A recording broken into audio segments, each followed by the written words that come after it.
True transformation cannot happen without a renewal of the mind. I'm sick and tired of being sick and tired. Mind over matter. If the pain of where you are never exceeds the pain of change, you will always remain the same. Through a renewal of the mind, and it takes a process. True transformation, mind over matter. Change your mind, you change your life. Change your life. You gotta go through it to grow through it. Mind over matter. Be clear. Welcome back to the Mind Over Matter podcast. I am one of the team Resultz. I'm Ken Canyon. I'm Coach Lynch Hunt. And we have here, are you going to say anything, Taylor? I'll say something. I'm Taylor Young. And Taylor Young is our most brightest assistant, production, everything. Miss everything for us. So she's going to be in on the call today because one of our listeners told me that you all sound better when you have Taylor with you. All right, so today, y'all, the podcast is called Failing Forward. Now, you might ask the question, why did I want to do a podcast called Failing Forward? Anybody got any ideas? Any ideas? Any of you? I'm sure you're going to tell us in the next 29 seconds. All right. Tell us. No, here's why I wanted to do it. Because I see so many people out there, my clients, students, who don't get the result that they want. And then they just stop. They quit. And you know, like I know, being a transformation specialist coach, that a lot of times when people in the health and wellness industry, they don't lose the weight, and what happens? They just quit. Right. And what is it about failing? Why do people quit? And the fact is, what happens when they quit? What happens to them? You know, as a person. Because let me tell you something. A long time ago, I want to start this out. Can I make a confession? Confessions. These are my confessions. So I got a confession. Y'all don't know this, but years ago I played Little League football. My first year.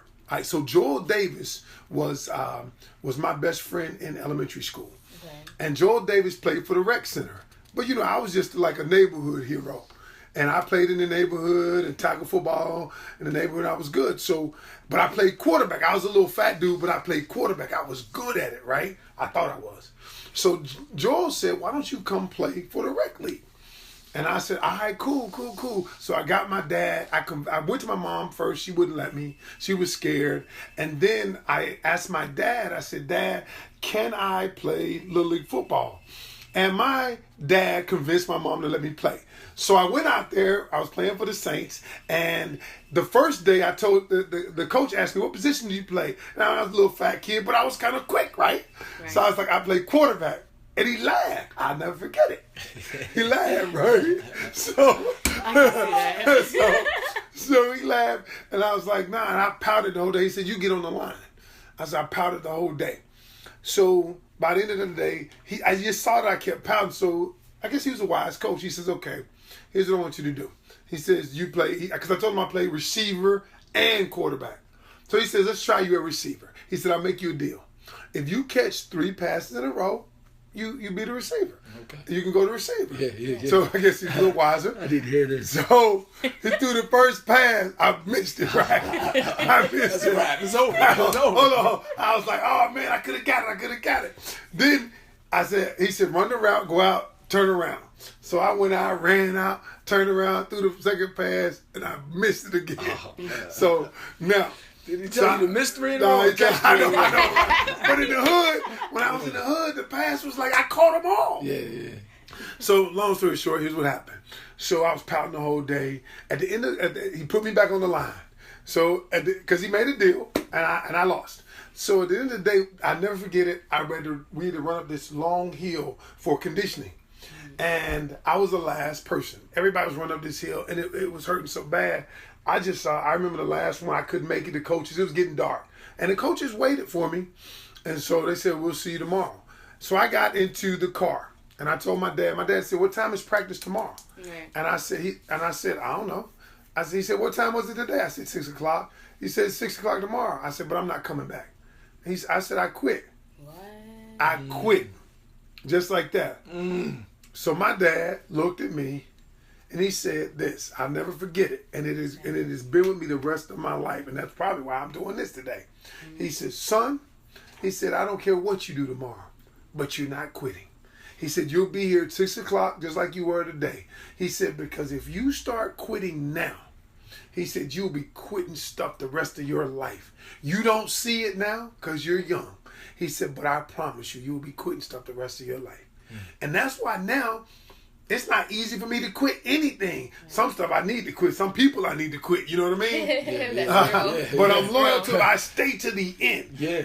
So I think failing at not playing receiver actually helped me get good at being a lineman, which got me a college scholarship. Yeah. So hey, you know, I failed 5 offers, five scholarship offers from college, which helped me to get the education that I got and to help meet you two. So today we're going to talk about failing forward. So what I wanted to do, that was one of my stories. That's my story about how I failed, but I used it and catapulted it to move forward.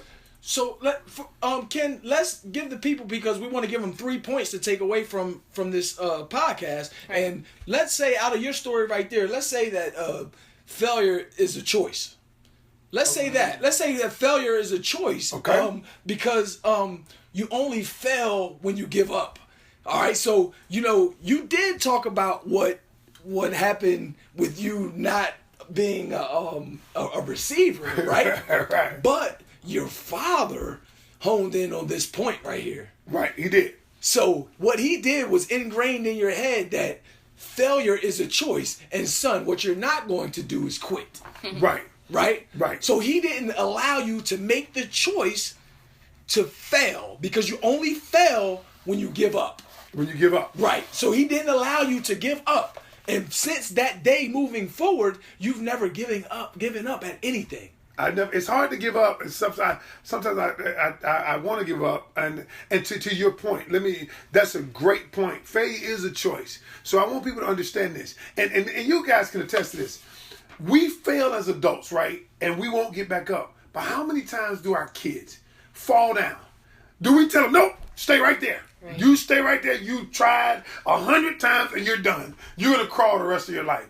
Nope. They tell them to keep going. So to your point, failure is a choice. That's a great point. So tell us the choices you made. Okay. I made a great choice that allows me to stand in front of you guys today and talk about failure. I mean, really. What happened? A lot of people don't know that, but today you're going to find out that the first personal trainer certification exam that I ever took, I failed. What? Wow. From a guy who now has 11 certifications, I did not pass the first certification test that I ever took. I mean, I can take 100% responsibility and let you guys know that I did not really study for this test. I had some practice exams and I looked over them, and I think at that time I wasn't dead set on choosing this as a part of my life and what I wanted to do. So I was just going through the motions, and I thought that that little bit of preparation that I did was going to be enough, and it wasn't. But I let that failure fuel me. You understand what I'm saying? I let that create like a demon inside of me that said that, you know what, I'm never going to lose to you again. You understand what I'm saying? A good demon. Some of y'all out there be like, oh, he's full of demons stuff. But I'm telling you, got people be saying stupid stuff. I mean, look, I got you. They got demons. They fight. Everybody fighting demons. Everybody fighting demons. We got to keep it real. They all fighting demons, but we don't want to get too deep into it. Right. But you got to understand that I told y'all something the other day, and I said that I let that stuff fuel me. Right.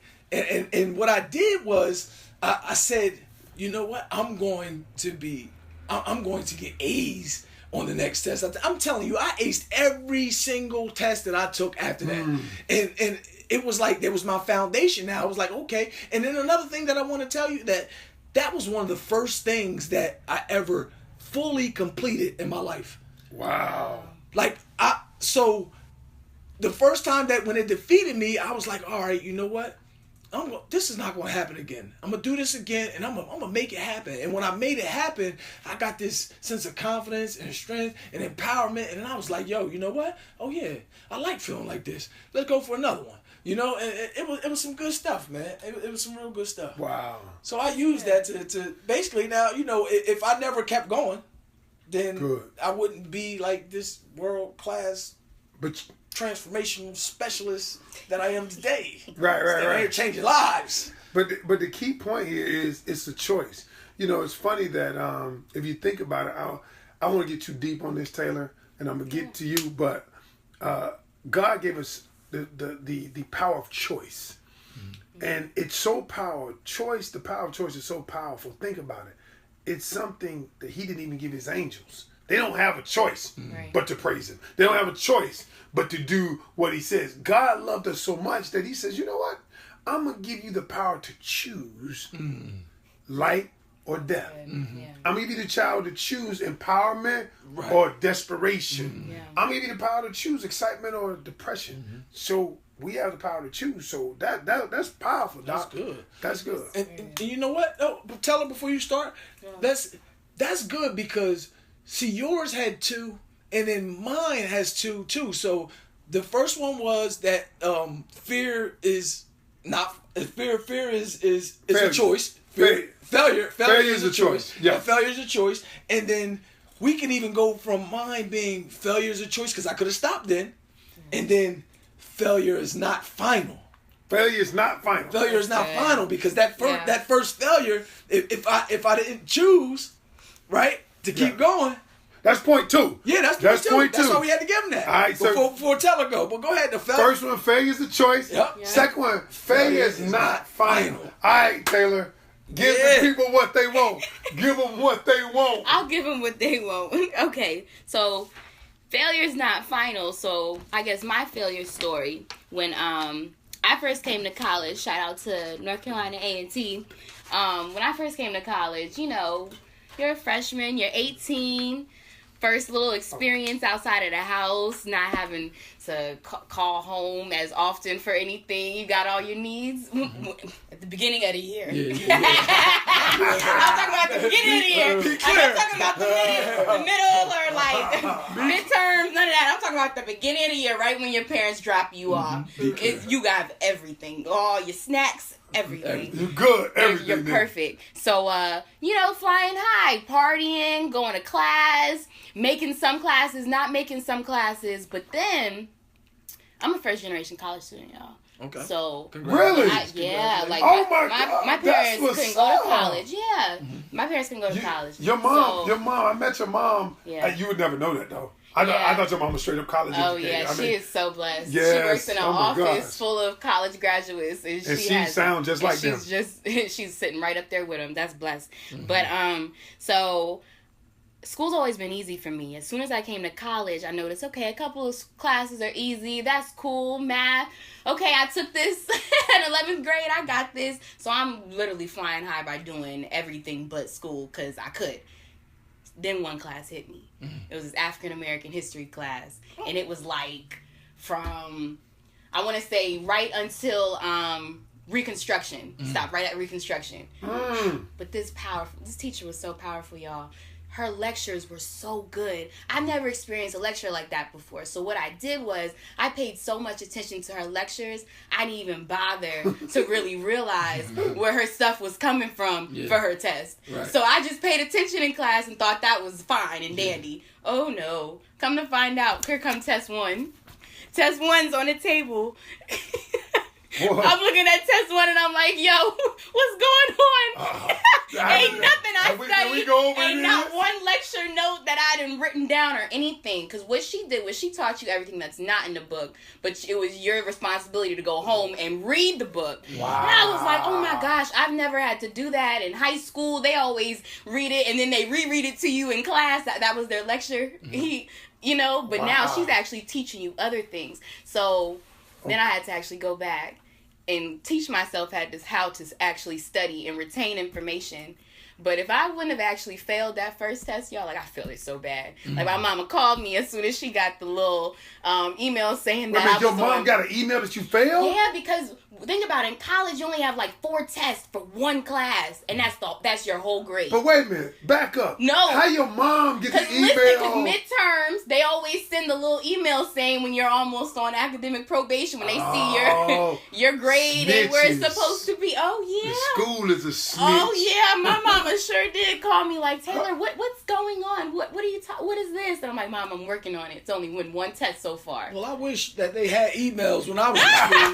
Because then my mom would have got the email, and then I would have got my degree. Man, I was just dropping classes. You know what? Got dropped that joint. But even before she got that email, because she got that email, I would say like a month before I even knew what my grade was. Like after.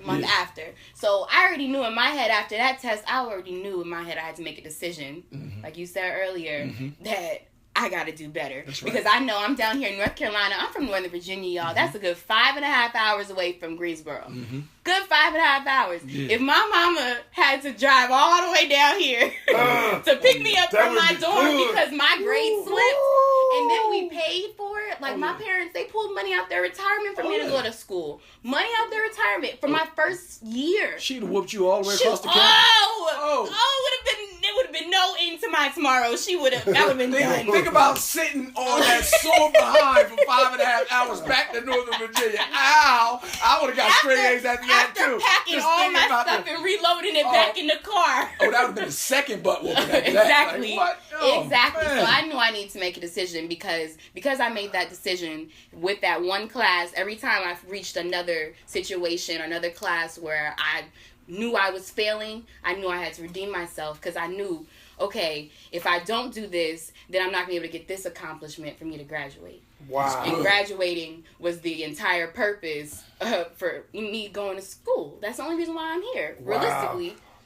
I tell you what, I tell you, here's what we're going to do. This is good. Yeah. Before we give them the third one, y'all, did you want to comment on what? Yeah, I actually did because I got an interesting statistic. I was going to say that 85% of people let their fear of failure outweigh their desire to succeed, and that was basically not you.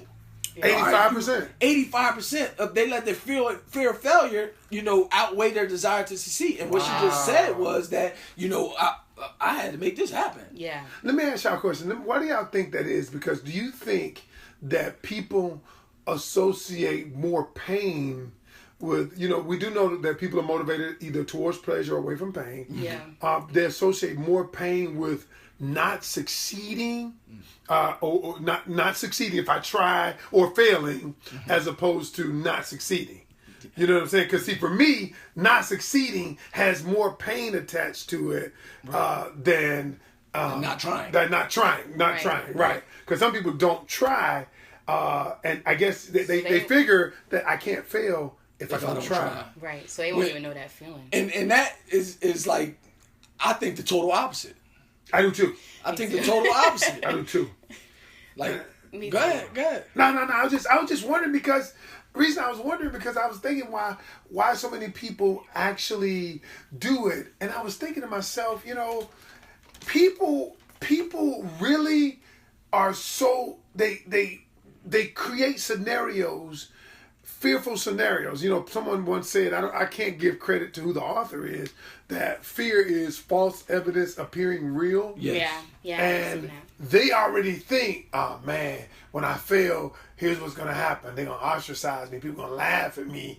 Or this is going to happen. Or that's going to happen. Right. And they've created this scenario in their mind. So I'm like, but I look at it just the opposite. Right. It's kind of like when I was in high school, I was scared to do so much. Like I was always scared. Yeah. That's hard for me to see now. Yeah. Now I really had to learn. Because freshman year, you can't be scared in a reporter. Administrators eat you alive to tell you anything, and you're literally going back to your editor with no story, and they're looking at you like, I could have got this from a newsletter. Realistically.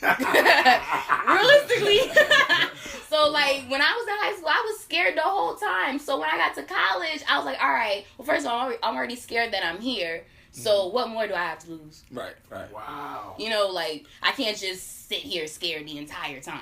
Wow. Yo, real quick, man. I want to give these people something that Michael Jordan that once said, and like, we all know Michael Jordan as being like, well, some people say the greatest basketball player of all time, but we just know him to be great. We don't want to start arguing about who's the greatest. And all Right. But you know, remember, I always say things like, you know, you miss 100% of the shots you don't take. You know, Michael Jordan once said that he's missed more than 9,000 shots in his career. He said he lost almost 300 games. He said 26 times he was trusted to take the game-winning shot and missed. He said he failed over and over and over again in his life, and that's why he succeeds. Wow. Yeah. See, he's just a person that wasn't afraid to fail. And he was a person that used his failure as a motivator because he got cut from his high school basketball team. That's deep. Go ahead, Big Before dog. we get into this last question, the last point I want to know, people think about Thomas Edison. None of us have met Thomas Edison. Yes. And Thomas Edison, his most memorable invention was a light bulb. Yes. Right. Yes. Which purportedly took him 1,000 tries before he developed a successful prototype. Yes. Right. Now you gotta think about this, y'all. I mean, after about 3 or 4 times, I'm like, I'm out. I mean, 1,000 times. And a reporter asked him, how did it feel to fail 1,000 times? What a question, right? Yeah. I already know what you're about to say. His answer is powerful. He said, I didn't fail 1,000 times. He said, the light bulb was an invention with 1,000 steps. That's so deep right there, man. Wow. Yo, you know what? You know what goodness. though? I also heard it told where he said that I just figured out 999 ways not to. Right. Yeah, that's just as powerful. Yeah. Well, That's you know, it's your perspective. Yeah. It is. Right? At the end of the day, the way you feel about what you see is going to dictate your reality. Right? So if what we're doing now is we're changing the pictures that people see in their head about failure. And your dad changed the picture in your head, you know, early on. Right. I changed the picture in my head. She changed it. But I don't want to recap the whole thing, though. But go ahead, yo. Go ahead. We got to get to the third one. So before we get to the third, we're going to use the third one after the question of the day. Oh, yeah. Okay, Let's do okay. that. Okay, so We we got a question of the day. Somebody wrote in, and we want to go ahead and go over that. Do not say their name. Okay. Thank you. I got it. Always going to be discreet. So, question. I am going through a divorce. My husband no longer wants to be married. I tried to fight for my marriage, but I failed. I feel like a failure, and it haunts me. Wow. Why everybody laid back in their chair like? Shoot. Okay, all right. So Wow. you want me to take a stab at this first? You go ahead, Mary. I want to know if she cheated. No, I don't think she cheated. As a matter of fact, when she said, But she said I failed. she said she failed because she couldn't keep the marriage together. Because I actually talked to her, and she did not cheat. All right. And she did. I just need to be clear. I just need to No, know what's going on. Before I go and start cussing somebody out, I need to know what's up. You know me, I'm going in. Right. Well, I mean, think about it. We have over 50% divorce rate. Okay, Oh, yeah. A lot of failure going on in marriage, and I think a lot of it is perspective. People think marriage is something that That's it's where I was going to go. I'm You know? definitely going to go with that. Go ahead. But she feels like she said in there, I feel like a failure. Yeah. So the key is what we've got to do is help her. That the situation happened, Right. And things happen in our lives, and they happen, and what you might consider a failure is not. I want to say this much: failure is an event. It is not a person. It is not a person. Yeah. So this is something good. that happened, Right. an event that took place. But what we do is we making it a personal indictment on our character. Yeah. You see what I'm saying? Yeah. It's not. It's an event, and it's not. It is the truth of the matter is it is not the person who is the failure. And so that being said, Coach, you want to get to your third point? Well, we got to give her a paradigm shift. Okay. Before we gotta make her something. change her perspective about the thing. So now listen, one thing she said in the letter is that her husband does not want to be married anymore. Absolutely. Right? Wow. So if her husband was the one that gave up, her husband was the one that made the choice to say, this is final, Good then point. he's the one who's failed. That's Good point. Good She point. didn't want to give up. That doesn't make her a failure, Yes. right? That's So true. it takes two Yeah. to make this thing go right. Right. It takes Right. two to make the thing go right. Yeah. But that Right? goes for single people. Single people too. Right. When you're with your boyfriends, you don't ever want to feel like because of something he did, it's on you. It goes the same Right. exact way. Exactly. Do you know, Exactly. Taylor, as a young person, do you Yeah. know, have you ever felt that way, or you know anybody ever felt that way? I ain't trying to get too deep in your personal life, but I'm just saying, Yeah, I where, mean- where you thought, you Okay. know, I was in a relationship Yeah. that I was a failure. You ever thought that? I just recently got out of a relationship like months ago where now that was my initial thoughts. But because I've trained my mind for so long, or I could even say because of my mother, how she's helped us train our minds for so long, Right. it's so easy for me to flip something. Yeah. So like as soon as I think something negative, I immediately think something positive. Wow. Yeah. So That's good. even with the breakup, like I was crying and all, but I was like, "Ooh, thank you, Jesus. I don't know why you did it, but I'm gonna just have to keep sitting here and saying thank you, Jesus, until it feels okay." You know, so that's just something. One That's of just something one of I the do. problems is that we do not know how to self-assess. Yeah, We that don't too. know how to self-assess. 'Cause So why we do have you feel like that? right. So Why she, did you allow yourself to feel like that? Your husband wasn't supposed to be your world. I know that from just watching my parents. Their husband was not supposed to be your world. God's supposed to be your world. You supposed to be the three of so y'all. we can say that, Yeah. and I agree with you. But here's the problem. The problem is when you get into a situation where it becomes an emotional situation that is a part of your being. See, when you marry someone, they're supposed to be, or they become a part of you. Yeah. You become one as the word says. Now, here's the thing. The thing that's going to help her have the paradigm shift is I kind of go back to what Lynch said. He said she wasn't the failure. right. Yeah. She wanted to continue because she didn't want to quit. Yeah. Because she said, "I don't want to quit. I'm willing to do what happens is I'm not the failure." But the other part of that is this right here, is taking what you've learned from it, and accepting here's where I am in life. A lot of people can't accept where they are. I'll give you a prime example of when I went to the doctor that time when I was over 400 pounds. I always bring it back to that because there's so many lessons that I learned in that. And he said my blood pressure was high, diabetic. He said I'm a diabetic, all these things. He said you got everything imaginable associated with a fat person. I got it. And I was like, well, what is my next step? I was in denial for so long. Before I even went to the doctor, I had been peeing like in like an hour span. I might pee 15 times. And I'm like, I'm not even drinking anything. Something's going on. Yeah. So what I had to get to the point is I had to accept where I was. Yeah. I accept, here's where I am now. Yeah. Here's where you can't, Dr. Phil said, you cannot change what you don't acknowledge. And I think with this lady right here, she has to acknowledge that here's where I am. I am not a failure because I wanted to continue. But this is where I am. What can I do from this point forward? Okay? And I'm not a failure. But that brings us to the third point, though. We can use this third point.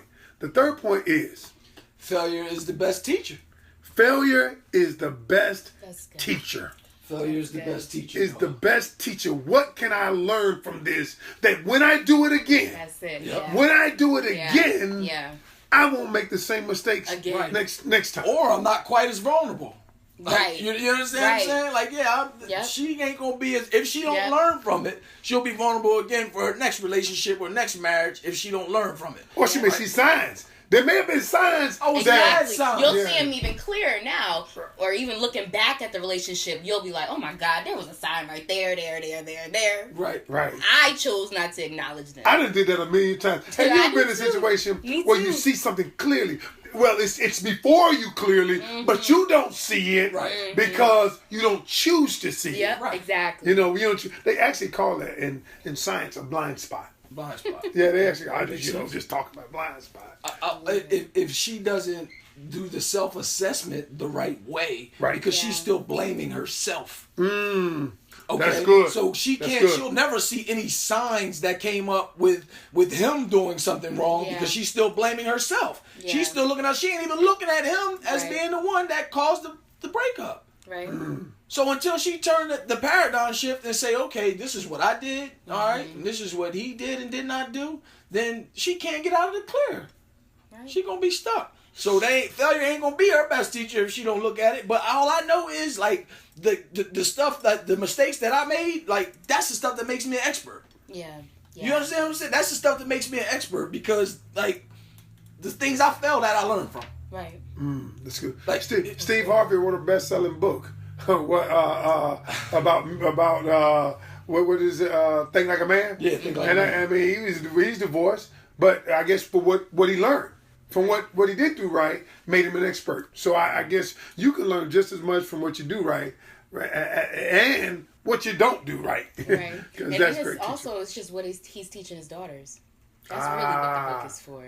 I think it's a great something to read when you don't have your father in your life, because it's definitely lessons that I've definitely learned from that. You did. Yeah. So give me one lesson, one takeaway you learned. Lord. The ladies out there listening, what you learned? I am not an expert. You said you I'm learned. still feeling myself. That's a whole nother podcast, yo. Yeah. That's a whole nother podcast. Hey, yo, we're going to do a podcast on relationships for real. Word. We're going to do that. Yeah. Any parting thoughts, y'all, for the people? First of all, let's run through those 3 points again for them real quick. Make sure they got them. All right, failure. First thing is, failure is a choice. Number Right. one, failure is a choice. Yep. It's your choice. You choose. You choose to succeed or not to succeed. Number two, failure is not final. Not final. It's just temporary. If you keep going, failure is not final. You know who determines whether failure is final or not? You. That's right. You. All right. And the last thing, failure is the best teacher. And Taylor, when we talk about relationships, we're going to learn. On that one, we're going to really keep it real. Because I'm going to tell y'all some stuff from a man's perspective. Because I know a lot of ladies out here. But when I keep it real with them, and Coach, you going to keep it real? You going to be You real? better. I go to 1 Ken to million. keep it real with me. I'm going to keep it 1 million. So you want to give them some parting thoughts? All right. Parting thoughts. Here's what I'll say. I'll say this. Everything in your life, I want you to give this one thought. Answer this question. How many things in your life have ever gone exactly how you planned it? And I want you to think for a minute. Not one thing. Nothing. Not one thing. Everything that in your life are interconnected to help you become the person that you're going to become. Even failure. And with that being said, failing forward is necessary. Definitely. It's necessary for your evolution, for you to become all that God has for you. And that's my thought. Am I supposed to go after that? I mean, you can re-preach that. Let's just pass the plate. The basket. This is a big church. We're going to pass the basket on this one. The basket. Hey, man, I just want to tell the people that, man, as far as failure is concerned, like, I look at it as unfinished success. That's good. Let I that like soak that. in. I like that. That's right. I use failure and I look at it as unfinished success. And, for me, I just like turning the difficulties that they're going to arise in your life into stepping stones. All right? And that's going to help me reach the top. Good. I need y'all to picture the analogy of every time I fell as another step. And then I rise up. Look, and I rise up another step. And where I'm going up, up, up. I'm going to the top. But, a lot of our performers and stuff like that, our entertainers, our success, like I gave the analogy of Michael Jordan, like that's what they do. And that's what the great ones do. So if you want to be great, you need to use your failures think of them as unfinished success. That's good. All right, Taylor? All right, I'm just going to say, with all that, just keep running towards fear. Just keep running towards everything that scares you. Wow. Like, a young person like you kicking knowledge like that? I'm serious. That's just what I do. That's That's what I deep. do. I run towards things that scare me. Oh, that's deep. Because I have to. Because you got to keep running towards the things that scare you. Because then God don't show up to help you. I'm gonna use He that. has so Run many towards things the out thing there that's for staying. you, but most of That's them, good stuff. you're not even gonna like tip your toe in by yourself. Like you gonna just look at it from the outside, like, oh well, maybe I could run my own business when I graduate, or maybe I can't. But because I know I won't make enough money, I can't do it. Wow. So I'm gonna jump keep out there. running. You just gotta jump out Exactly. Nah, that's good. So run towards your fears. Run towards what Wow, scares you. this- hey, we Just watch can how that'll acknowledge change that. your life. Just watch. Hey, y'all send a donation to our page, all right? Send a donation to IamResultz.com. Nah, just Yeah. subscribe. Yeah, Follow us on subscribe. YouTube, SoundCloud, iTunes. We're about to be Review the us. biggest thing out there, man. Y'all We gotta are. subscribe. I want the donation. They can say subscribe. It leads to donations. All right, y'all. We appreciate y'all listening in. Thank you, and we'll see you on the next one. Mind over matter. Change your mind, you change your life. Change your life. You gotta go through it to grow through it. Mind over matter. Be clear.